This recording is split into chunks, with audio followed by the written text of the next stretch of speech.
Ang ikatlong sulat ni Juan. Mula sa isang pinuno ng iglesia, para kay Gayo na lubos kong minamahal. Mahal kong Gayo, idinadalangin kong ikaw sana'y nasa mabuting kalagayan at malusog ang katawan, tulad ng iyong buhay espiritual na alam kong nasa mabuting kalagayan. Tuwang-tuwa ako nang dumating ang ilang kapatid at ibalitang ikaw ay tapat sa katotohanan at talagang namumuhay ayon dito. Wala nang higit na makapagpapaligaya sa akin kaysa marinig ang balitang namumuhay ayon sa katotohanan ang aking mga anak.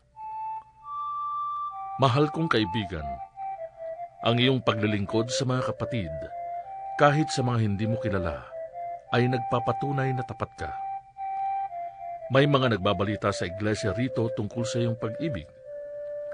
Sana'y tulungan mo sila sa kanilang paglalakbay, gaya ng nararapat gawin sa mga lingkod ng Diyos, sapagkat naglalakbay sila sa ngalan ni Kristo at hindi tumatanggap ng anumang tulong sa mga di kumikilala sa Diyos. Dapat natin silang tulungan upang tayo'y makabahagi sa pagpapalaganap ng katotohanan.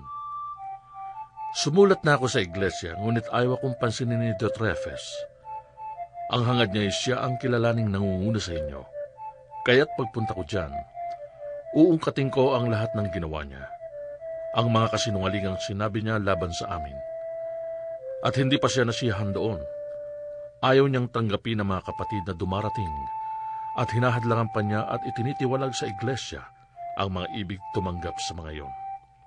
Minamahal, huwag mong tularan ang masamang halimbawa, kundi ang mabuti.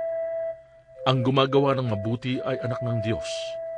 Ang gumagawa ng masama ay hindi pa nakakita sa Diyos. Mabuti ang sinasabi ng lahat tungkol kay Demetrio, at iyan ay makikita sa kanyang magandang asal. Iyan din ang aming patotoo, at alam mong totoo ang sinasabi namin. Marami pa sana akong sasabihin sa iyo, ngunit hindi ko na sasabihin sa sulat. Inaasahan kong magkikita tayo at magkakausap sa lalong madaling panahon.